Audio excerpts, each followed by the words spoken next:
Hello friends, thank you for joining me today. I am waiting just a second to see if the stream gives any indication it's stable. I'm running into a couple of issues in my new art career, new direction. I'm painting large paintings that don't fit in my studio. That's problem number one.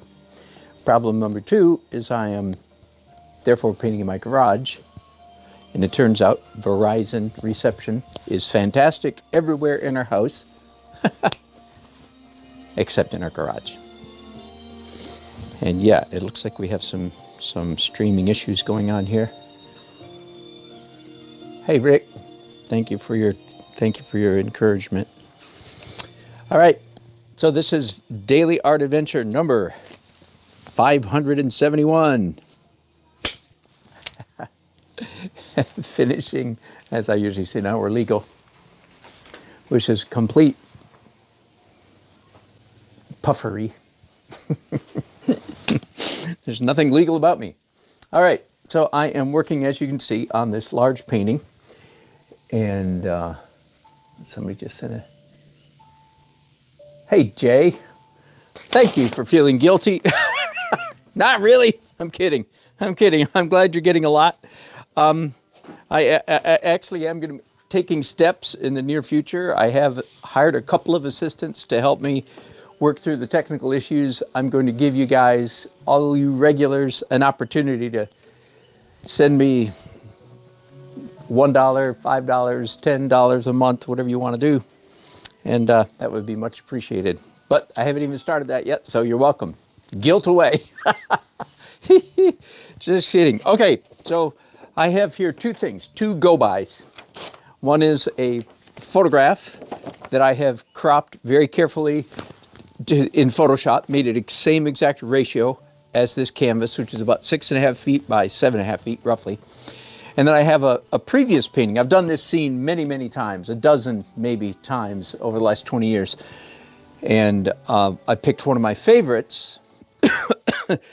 And so those are my two references that I'm using. And while the paint's dry, I have the luxury of taping them to my canvas so I can look at them right there. And as I say in the title there, I am nearly finished with the acrylics. So I'm going to finish that up real quickly.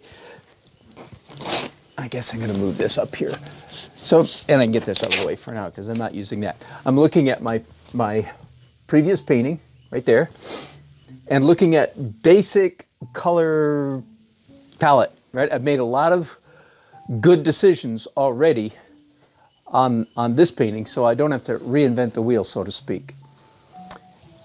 And let me just realize I want to open another can of paint over here. Hey, let me show you guys my cans of paint here, just so you can see what I'm doing. Showing you all the mess in my garage. You know, when people tease me of being a messy person, which doesn't happen very often, but occasionally, I just kind of smile. They have no idea. I am not a. There's people out there like me. Don't get me wrong. But I'm not typical. Typical artists are, especially men artists, tend to be kind of slobs. And I look like I'm a slob. And that's all right with me because you know what? I'm actually more like a recovering neurotic neatnik, believe it or not. My issues, my dysfunctionality tends more in the range of hyper neatness, believe it or not. When I was a high school kid, you know, when I was in college and so on. Now when I look back at it, through the eyes of more wholeness and maturity, I realize that even my excessive neatness, so that's what it was. I was an excessive. So for me to be messy is kind of like me being healthy. Isn't that funny? Some of you can't even relate to that because the majority of our culture, especially guys, have quite the opposite problem, I would say. Anyway, So I still am a neat person, but I have developed a very high degree of tolerance for temporary messiness. So when I look at all the mess in my garage, I say, yeah, it's just temporary. I really do. Isn't that funny? Anyway, we're all different. We're all weird, aren't we? Now, I'm doing something a little bit unusual right now. What you see me doing right here is some opaque. It's not extremely rare, but it's a little bit rare, because usually in the acrylic phase, so again, so if those of you who are trying to emulate, copy, imitate me in any way whatsoever, the rule is, in this phase, that it's all transparent. Okay, that's the rule. So what I'm doing right now is breaking the rule by doing this opaque, which is, of course, actually translucent because it's very thinly applied opaque paint. But anyway, just to let you know that what I'm doing right now is unusual. There we go. I think I'm done with that blue. Now let's go to some, I want some yellow orange.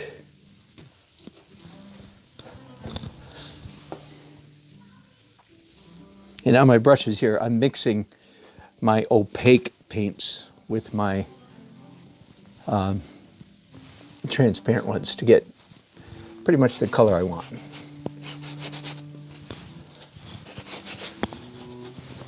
Let's zoom in here for a minute so you can see a little bit better what I'm doing. So the faces, if you will, of several of these buildings, the sun is coming from the left, of course, and so the fronts of these, the fronts I'm calling, the sunny side of these buildings is in this case here, yellow-orange. And I really do want you to take a look at this. So here's the building right here, but look at how my brush strokes go far outside. Again, this is especially for those of you who are, like me, or like I was at least, you say, and I'm quoting you here, I'm tempted to do it in kind of a whiny voice, but I'll resist. I'll be good, at least for a minute. Don't hold your breath. Don't count on me being good for long, but I'll be good for the moment and say, okay, so you say, I'm tight, I'd like to get loose. Okay, now first of all, understand, those of you who that description fits you, first of all, I want you to know that your journey, you are on track. You are proceeding, in my opinion, appropriately as an artist. You should proceed. Now, this is a teaching, a realization, an awareness that has come clearly into my mind only in the last couple of months, maybe less than that. It is this, that most of us, our art journey, and the first half of our art journey, and by half, I don't mean necessarily mathematically half, but the first phase of our art journey, we are learning to paint stuff that looks like stuff. Okay? In the second half of our journey, we're learning to paint, period. Still, stuff that looks like stuff, but the realism, the similitude takes a back seat to the painting. There you go. So those of you who say, I'm tight. Now I am doing the whiny voice. Just for fun. Okay, I'm tight, but I want to get loose. Okay, first of all, if that fits if that describes you, then you're probably on a good journey. You're probably right where you ought to be. But again, back to what I said. So I'd like you to, those of you to see, for instance, right here. Am I on screen? Yep. So here's the little side of the building. It's about the size of a large postage stamp.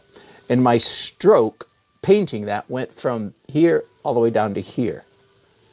And there's another square down here that went this way, okay? Again, just to help you say, oh, wow, I didn't know I could do that. Right, so the difference between me and you is courage. The difference between you is experience. The difference between me and you is I'm brave and you're not. Does that make sense? But the reason I point that out is because in the act of watching me, oh, I'm out of danger of getting off your screen there. By watching me do it, you go, oh, well, Dan does that. I could do that too. Does that make sense? Same thing here. The area I'm painting right here is this big. That's true. So I'm 6 inches outside the lines. Now, you understand, don't you, that this painting is not finished. In the early stages, it is your job to make messes.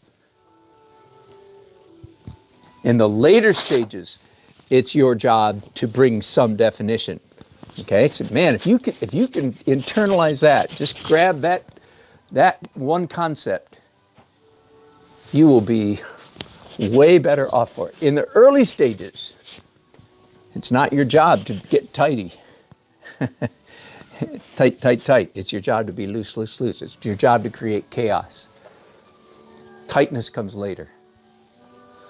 All right, I might be done with that. Yeah, I think I am. I really want to go cautious on the opaque stuff. Again, this is I'm still breaking the rules here by doing opaque color. Now I'm going to not break the rules. Now I'm going to go back to my normal method, which is transparent color. And again, I'm looking at this little photograph that I'm moving all over the place. And I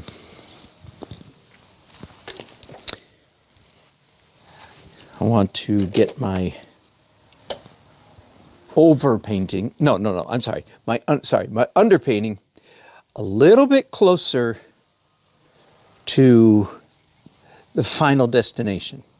Now I think when I teach my painting technique live with real students in person, I think this is a point at which the students misunderstand, and I certainly understand that, and I try, in spite of my efforts, best efforts, to try to get the point across. It is this. I move on to the oil stage, which is late in the process, right? You could almost call the oil painting the beginning of the overpainting as opposed to underpainting, but that's a slight exaggeration because some of the oils are still underpainting. But anyway,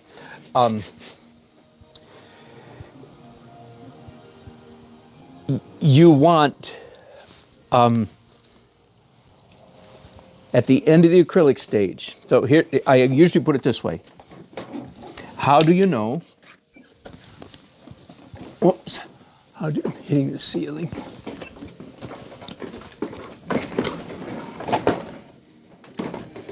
How do you know when it's time to move on to oils? Okay, here's the answer. Number one, when your drawing is close to perfect. I'll use the word perfect. Hello. Number two, I have a UPS. Number two, when your values are nearly right. I'm a little bit nervous about using the word perfect. And number three, thank you, ma'am.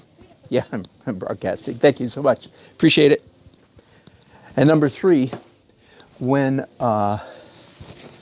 your color, and that's what I'm especially referring to right now, when your color is nearly perfect. The word perfect, too many of you struggle with perfectionism already, so I'm a little nervous about using the word perfect, but when your color's nearly right, when your drawing's nearly right, and when your values are nearly right, that's when it's time to move on to oil. So what I'm doing now in the late stages of the acrylic process, and I'm at a great advantage because, again, because I have this little go by. I have this previous painting, which really is helping me a lot to know I have a target clearly in mind, which is not. And over the last 15 years, when I've painted, most of the time, I do not have that luxury of having a already spelled out study finished. In this case here today, this week, I'm using a previous painting as a study.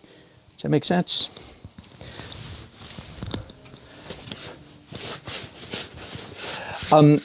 Let me go back to when I'm teaching students live. I think what happens is they see me painting with such freedom and abandon and speed and looseness that they're tricked or fooled by that into thinking, oh, it doesn't matter. Like he's just throwing, slapping, slopping even colors up there, and it doesn't really matter.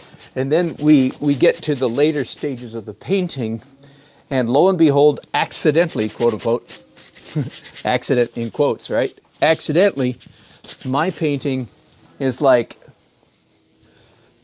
very close to the reality, and their paintings are miles from reality. And they say, how'd that happen? So again, even though, yes, of course, when I teach now, having learned that that's what happened, I make this speech every time.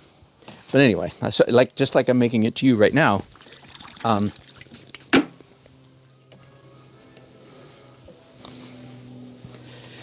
not just slapping colors down willy-nilly. I'm slapping them down quickly, I guess you could say, because I know what I'm doing. But there's not much willy-nilly about it. Okay, so enough of that. Again, as I said the other day, beat that dead horse. We're up to our armpits in horse corpses.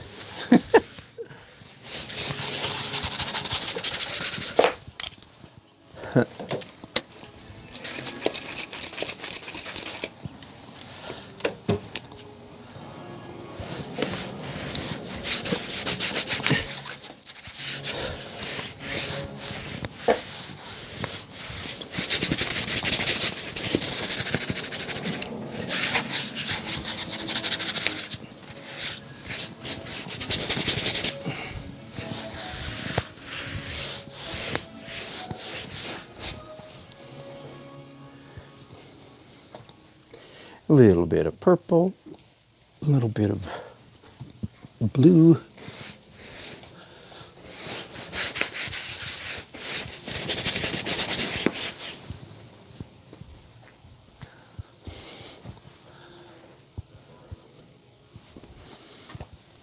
Oh, I'm going to take a time out here real quick to do a traffic sign, a green. That real distinctive green color right here. With, again, back to opaque, just for a moment.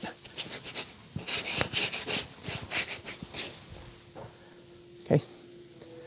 Yeah, maybe there's two of those signs. Not sure, but there are now.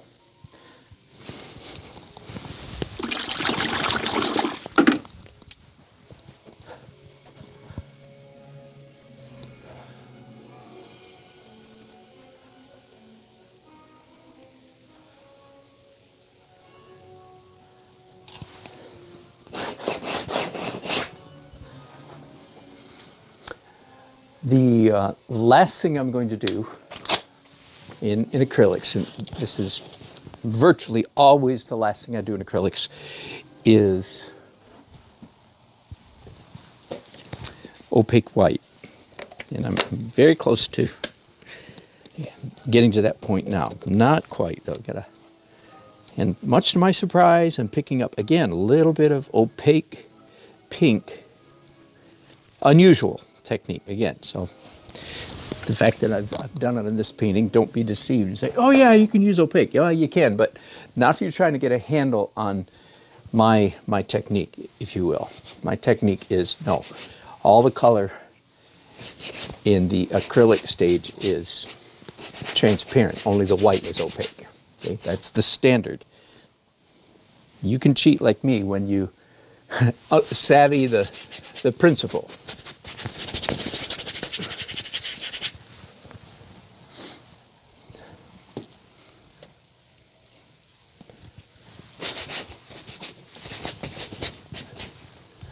So again, what I just applied there was a little bit of transparent pink, transparent magenta, because the tops of that row of trees, these are crepe myrtle trees here, famous, beautiful crepe myrtle trees in our fair city. They're my favorite tree in North Carolina. They bloom anywhere from purple violet to fuchsia to white blossoms. And the blossoms stay on from midsummer to late summer. They stay on for a long time. That's part of the reason they're a favorite tree of mine. They, unlike the dogwoods that are gorgeous, they're about to come out in a couple weeks here. Unlike the dogwoods, which bloom gloriously for like a week and then they're done. And the azaleas, which bloom for 2 weeks and they're done. That might be an exaggeration, but not much. The crepe myrtles stay in bloom for months sometimes. Beautiful color, and also the crepe myrtles are beautiful even in the winter because their trunks are so attractive.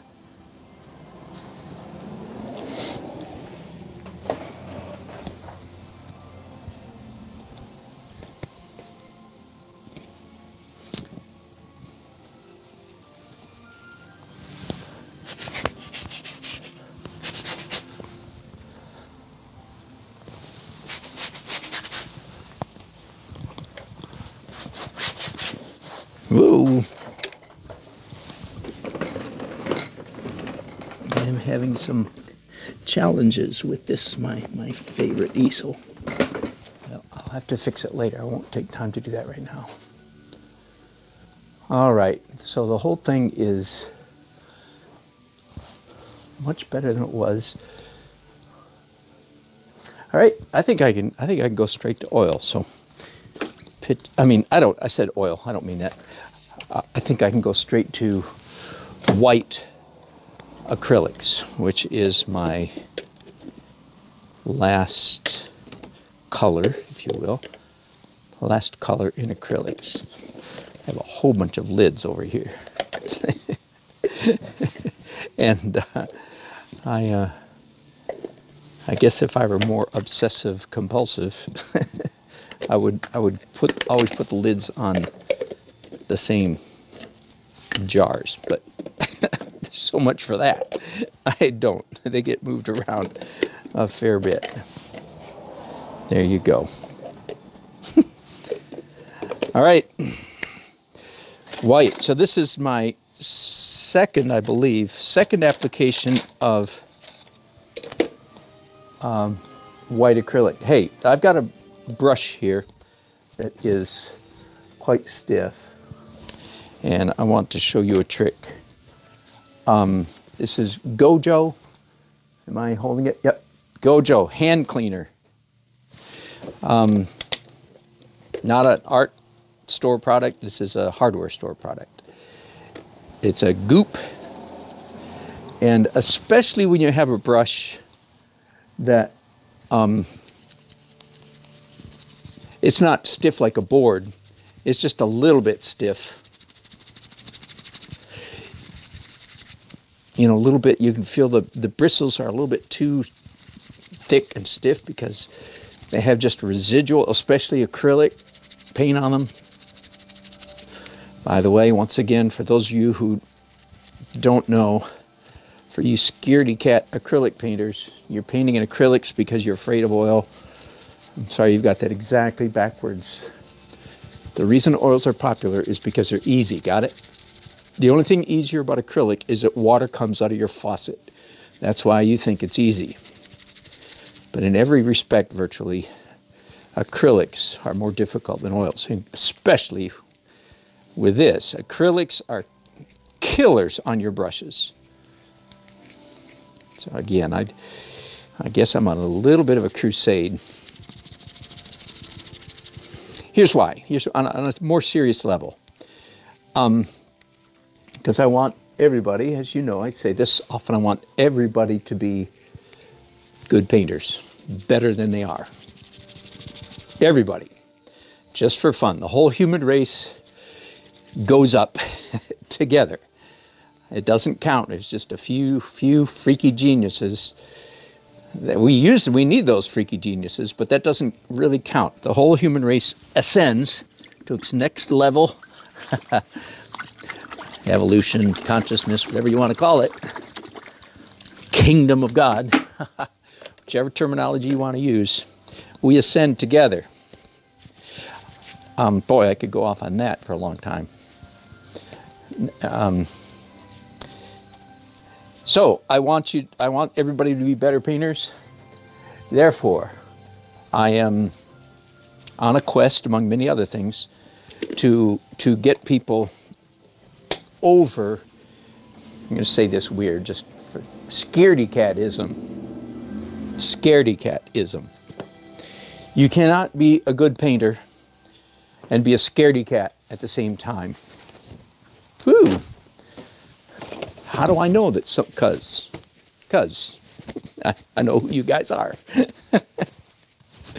So you got to get over scaredy-catism. It's so perfectly, acrylics are a wonderful medium. But if you're painting in acrylics because you're a scaredy-cat and you're scared of oils, you're not a good painter. Period. Acrylics are fantastic, but if you're painting in acrylics because you're a scaredy-cat, then you're not painting well. That's harsh. The only reason I would say such harsh things is because it's true. All right, back to painting. Oh yeah, just a minute ago I said, but I could go off on that. Let me talk about what I mean about we all go up together or we don't go up at all. That sounds like a good good positive statement, doesn't it? There are several. Whoa. It's crazy. The bottom of my easel has come out of its track. So I don't know if I can paint this way or not, but I'm going to try.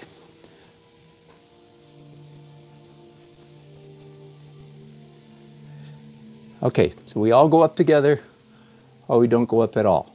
I'm talking about ascending in every aspect of human endeavor. And I have, in my lifetime, I've experienced this a number of times. And I've observed it a whole lot more than that. Let me give you one of my observations. And again, this is not a scientific, this is just a, one observant person going through life. Here's one of the things I think I've noticed, is that we all go up together, we don't go up at all. England, sports cars, backyard shade tree mechanics.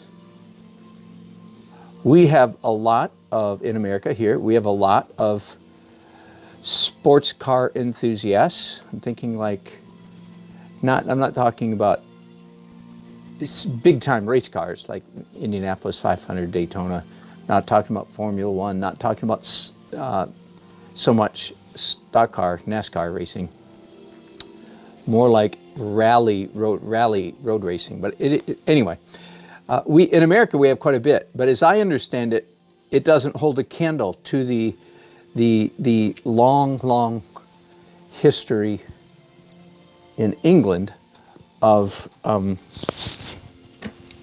do-it-yourself shade tree mechanic, tinkering, toying, fixing sports cars. I'm thinking MGs, stuff like that. So what caused that? Well, what causes that kind of thing is a culture, a subculture goes up together. In other words, Raoul from one street, to try to pick an English name, from one street starts tinkering with his MG.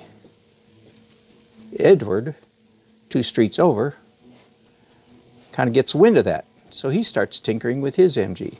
You take that basic concept and multiply it times 10,000 over, in this case, over 100 years, and you have a culture that nobody caused, nobody created. It was just a grassroots. I think the same thing is true. Why is it that Mongolians have for centuries been insanely good, that is, horsemen?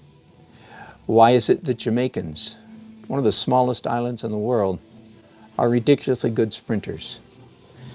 I think, in my opinion, all of those are manifestations of this concept. We all go up together, we don't go up at all. Now, there certainly may be, and by the way, this is politically incorrect, but scientifically manifest quite clearly that there are, in fact, distinctions in various races, muscle, types of muscles, types of bones, and so on and so forth, that makes different races good at different things. But that's a different subject. I'm not talking about that. I think it's probably true, but that's not what I'm talking about. Culture. Let me give you a personal one. When I was a junior in high school, my family moved from a beautiful backwoods area of northern Michigan, northern lower Michigan. And in that high school, small school, I was first chair trumpet. Okay, my dad was a very good musician, and my sister, so music ran in my family. Serious music, serious practicing music. And but going into my junior year, my family moved from the small hamlet of Kingsley, Michigan, up to Cleveland, Ohio, which at the time, in the early 70s, was very much under, as a classical musician family, very much under the shadow of George Zell and the Cleveland Symphony. Again, so those of you who are not into classical music, you have no idea what I'm talking about. That's all right. That's all right. But if compare it to your own, if you're a basketball, college basketball fan, like there's a lot of those around here, that's sort of like saying Mike Krzyzewski and the Duke Blue Devils basketball, or you name it. Okay, so that's what it's like. Some of you don't know that there are people out there who are into classical music. We're the distinct minority. Anyway, I didn't know. I knew about the Cleveland Orchestra when I was in 11th grade, but I didn't have any idea what that meant on the high school level. So, first day of school, my brother, who's Ron, who's 1 year younger than I, my brother Ron and I,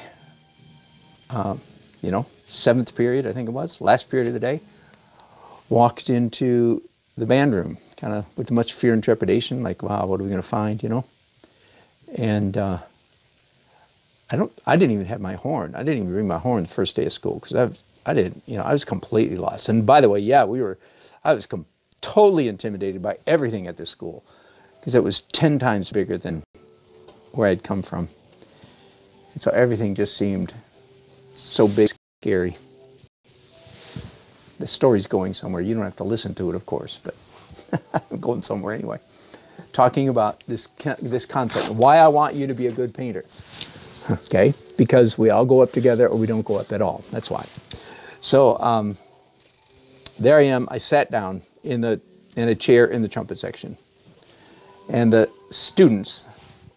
Now I didn't realize, because I'd never heard of band camp. I didn't realize that all of these kids around me had just spent a week at band camp, where they practiced 12 hours a day for 6 days. They've been practicing. They had exhausted themselves, been driven like crazy. So this was not first day of band to them, right?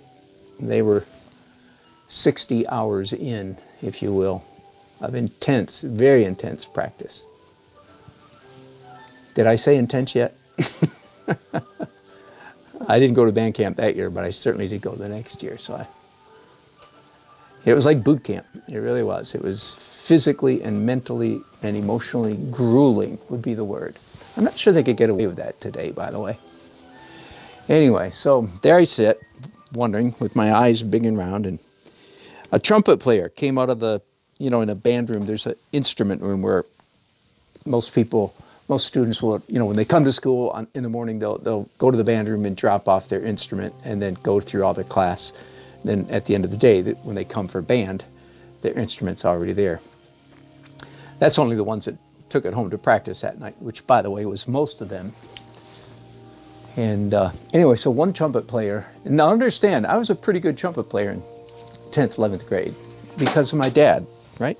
And my mom, who were both outstanding musicians. So, you know, I was first chair at my previous high school.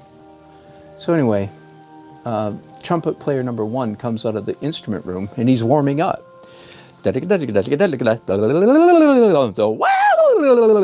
My eyes got big. I'd never heard a high school player play like that before. I certainly couldn't play like that. And I thought, oh my goodness, he must be first chair. Now in the music world, you know, first chair is like it sounds like. That's you get rated, you get placed, you compete. So I thought, wow, he must be first chair. Wowie zowie. I watched him as he continued to warm up and sit down. Now I promise this is true. In the years since then, I've wondered, how did they manage to do this? Or it's just my perception. It may be, but this is certainly my perception. You know, a minute later, trumpet player number 2 comes out of the band room. You see where this is going, don't you? So he's warming up too. Mine's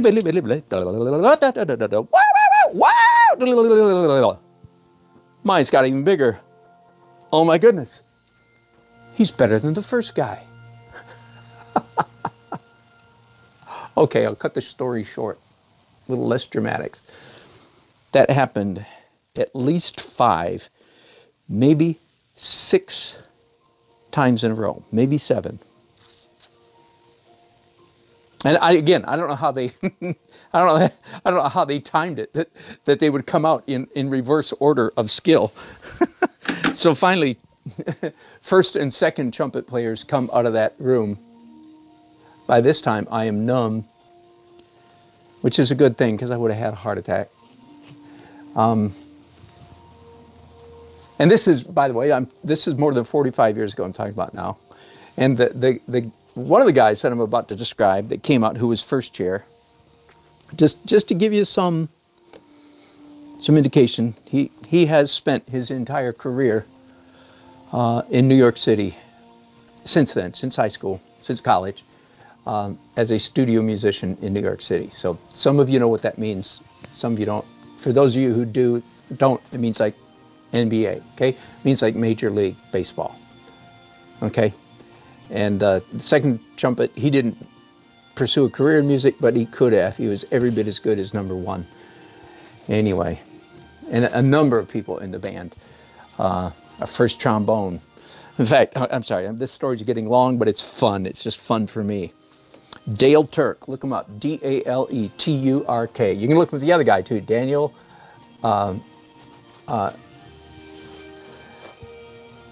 Kenrod and Dan, his name's escaping me for a second. It'll come back to me. Yeager, Dan Yeager. You can Google him too if you want. Dan Yeager, Trumpet, New York. You'll find him. Dale Turk was our first chair trombone player. And you can look him up, look up his resume. When he was 18 years old, he was invited to play in the Cleveland Symphony. And again, those of you who are jocks and engineers, and if you're not in the music world, you have no grid for this. It is exactly like walking on the NBA straight from high school. Hard for some of you to believe, because if you're not a serious musician, you don't realize how intense this world is. Anyway, here's what I'm getting to. By the way, that night, I went home. That night, the band director didn't know what to do with me. These 2 new kids from the backwoods of northern Michigan. He said to us later, he said a couple years later, he said, You guys are the only people that have moved into my band program that didn't wash out. Every other transfer student in his history didn't make the grade and washed out and quit. He said, you guys are the only ones. Well, here's part of the reason. So I was motivated. I went home that night with a stack of second trumpet marching band music, because it was marching band season. And I went home that night with a big stack of music, and I practiced for 4 hours. First time I'd ever practiced that long in my life. 4 hours. Next day, same thing. Next day, same thing. My senior year in high school, I was practicing 5 and 6 hours a day. 5 or 6 hours a day. That sounds extraordinary probably to anybody. Only really serious musicians would say, yep, I understand that. But here's why that happened.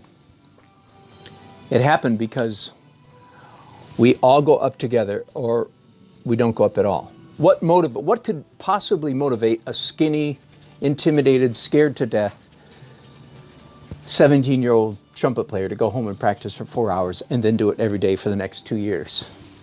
The reason is because that's what all my friends were doing. I wasn't a weirdo. I didn't stick out. I mean, other than, and by the way, the band, I know some of you went to high schools where everybody in the band was weird. I saw a cartoon once, hilarious. I saw a cartoon once. It was a chubby, long-haired kid talking to a girlfriend that he's interested in. And he says, yeah, I play in a band every Friday night. It's called marching. I do get the humor in that. Believe, don't worry. I do get the humor in that, because for many of you, the nerds in your school played in the marching band. Don't worry, I am aware of that dynamic. It just was not true in my school. Some of the coolest, and again, and you say, well, maybe you just thought that. You all were nerds and you didn't know it. And I said, no, because this little microcosm of my high school, Wickliffe, Ohio, hi Wickliffites, Wickliffe, Ohio, near a suburb of Cleveland, was under a much broader cultural sway, influence. I already mentioned the Cleveland Symphony. At the time, best in the world. There would be no symphony in the early 70s around the world, none. There'd be several that would match it: New York Symphony, Philadelphia, Boston, Chicago, and so forth. There's basically 6 top-tier symphonies in the United States, and Cleveland was one of them. And none of those would have been ranked above Cleveland. So what I experienced in my high school was actually just a microcosm of what we were all experiencing in the whole broader culture. Many people would come to our football games. Our football team, my whole last 2 years of high school was mediocre at best. We were half and half, 50-50 win-loss record, but our marching band was undefeated. And yeah, we really did have competitions, but I don't even mean literally undefeated, which we were. But I mean, there was no band. So people literally, and again, I say this just for fun. It's partly because some of you had no idea of this culture. If you didn't grow up in a musical culture, it's like, really? Yeah, really. People would come to our football games just to see the halftime show. They get there late, leave early. They came to watch the band. And again, some of you think I'm kidding. I understand. That's part of the reason I'm telling you this story. Okay, but again, the real point, what's the point? We all go up together or we don't go up at all. So I'm being a little bit selfish in my teaching. There's a wink there, not really selfish. But I want all of you to improve. I want you all to improve. I want all Americans to improve. I want the entire human race to improve. By the way, that's part of the reason why I'm pretty stridently against much that passed for art in the 20th century. Because they opted for a cult of ugly. We'll no doubt talk about that again some other time. But I won't go there right now.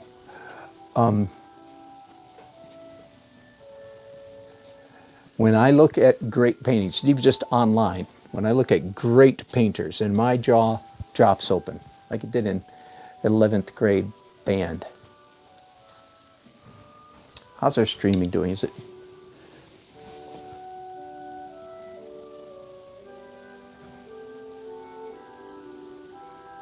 Oh, technical problem. Let me read some of your comments. There's some fun things going on there. I've been rambling. Let me see what you guys are talking about here for a minute. I'll catch up, and I've got, as you can see, a little ways to go.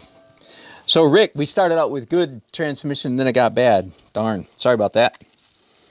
Bruno, seems like it's working. Hope it does. Thank you, Bruno. Bruno, good to see you. And Michael Thiago says hello from Brazil. Hello, Brazil. Thank you for watching. Good to have you on board. And IL Studio. Susan Zerung in California. Don't judge me, she says. Deal. Good to see you, Susan. Lori Johnson. Yes, Lori, I'm painting a wedding this Saturday, what, 5 days from now, painting a wedding. Hopefully I'm doing a live painting in Hollywood in a couple weeks, Hollywood, California. It looks to me like it's about a 70-30 chance that that'll be happening. I hope it does. That'll be fun. And Michael McEwen says, I hate acrylics. Good to try all mediums. You're exactly right, Michael. And Igor, afraid to fail, by all means. Yep. Igor, are you from England? Do you know English cars have bad mechanics? That's the reason they're good at fixing their cars. That may be exactly right. That's good. Igor, where are you from? Mark Dewey, good to have you on board, my friend, again. And Michael says, it's what you put into anything. That's right. That's exactly right. You've been coaching for soccer for 40 years. Wow. Good for you. More power to you. Sorry, Vincent. My camera's still going in and out. And Mark says it's good. So it sounds like it's a little bit spotty today, but not terrible. So I'm glad to see that. We've had a little bit of trouble. And my deepest apologies. I will look into changing carriers or whatever I need to do to try to fix that. But I am going to stop right here. I've got a stop broadcasting, that is. I'm going to do a little bit more white here and there. But I've blabbed on long enough. Thank you for your patience and interest. And when I come back, it'll be Yahoo! Time for oils. Okay, thanks for watching. A separate broadcast. I'll end this one here, and I'll do a separate broadcast later on tonight. Thanks for watching, guys. I mean, later on this afternoon, not tonight. Maybe I'll be back probably in an hour. Gonna eat some lunch. Woohoo! Yay for lunch.